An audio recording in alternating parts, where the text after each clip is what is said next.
welcome back to Allie's Really Right Book Show. And today we have a special guest, my sister Abby. Hey guys! So today we will be talking about a book called Columbine.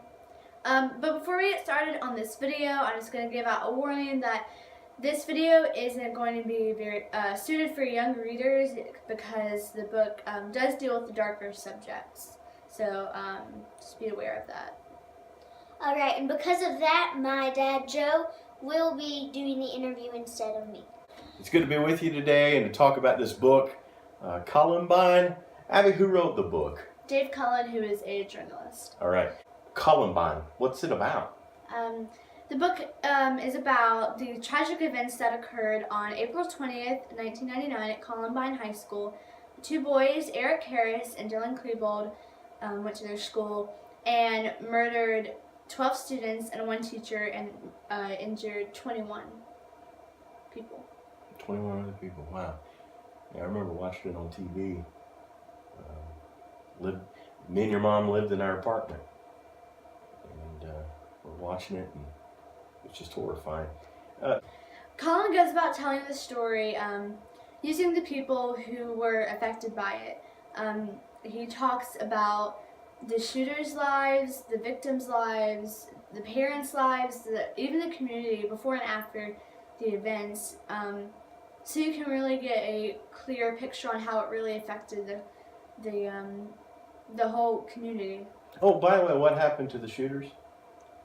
After the event, right after the event, before the police could come in and try to take control of everything, they both committed suicide. So, 2 more young lives lost. And it's a very sad story, isn't it? Yes. How did it impact you reading this book?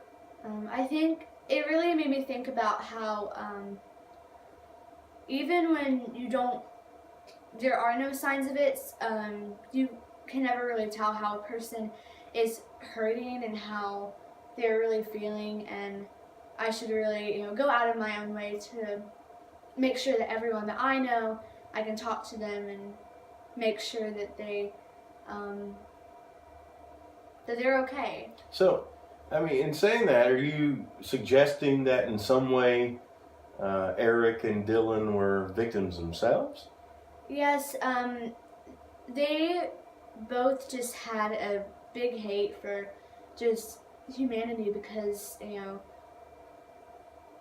things just weren't going completely right. And but did they really have anything bad that was happening in their lives? I mean, how was their family situation? Their family situation,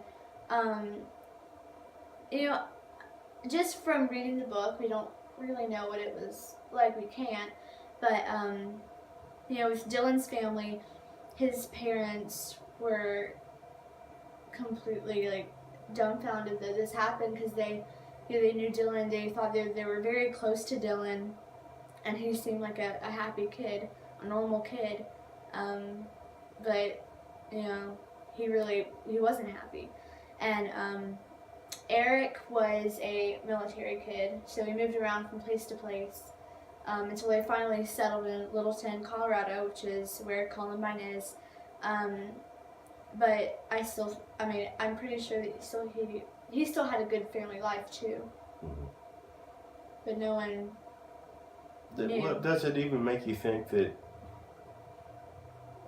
still they bear responsibility for their actions? They do. In school, I guess they heard the thing about Hitler and I guess his reasonings for everything, and about natural selection, and with their hatred, they got this idea and they planned it out. It was so thorough. Kind of makes me think that, people who may not be completely evil are still capable of great evil. You kind of get that sense with these guys, don't you? Yes. All right. So, how was the reading in the book? I'm still not sure if I like the actual writing of the book, I felt like it did get a lot of detail. It has 5 parts, and I feel like in each of the parts, he talks about the same thing. So very repetitive. I feel like there was too much unnecessary detail Okay. that was in the book that probably just you don't have to have. So would you say then that his motivation very likely, and we haven't talked to him, so we don't know, but and I don't know if he says in the book or not, but would you say his motivation was more about giving a complete story, trying to present a complete picture, rather than telling the story in such a way as to move the reader to respond to it emotionally, and perhaps to learn something from it? Yes, I think he did want us to look at the whole complete story. Especially, it was mainly the before and after. It was only a few chapters about the actual event. The whole book was mainly about before and after. But yeah, I think he wanted us to get the whole entire complete story and not focus on the emotional aspect of it. Mm-hmm. Yeah. And the other thing is, that was, like I said, we watched it unfold on TV. We were, I think I came in the middle of it. I had class and had chapel that morning. Then we came back home to eat lunch, and there it was on CNN, and it's unfolding live. So there's a lot of reporting that was happening on the spot. And so, as a journalist, he wants to step back from that, right? Yeah, if I remember correctly, he did talk about a little bit about the news coverage.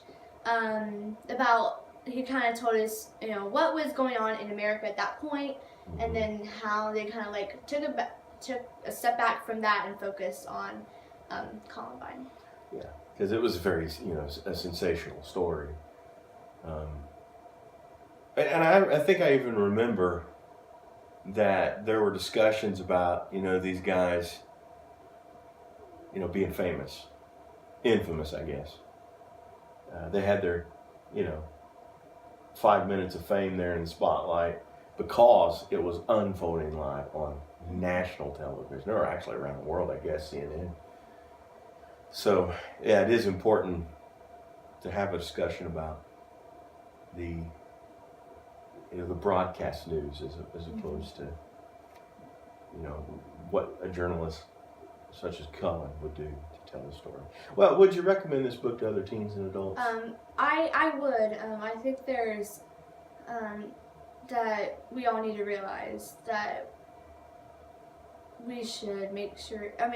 Not make sure that people are okay, but just talk to them, make more people feel included, or that just to talk to them about life, so a tragedy like this won't happen ever again. And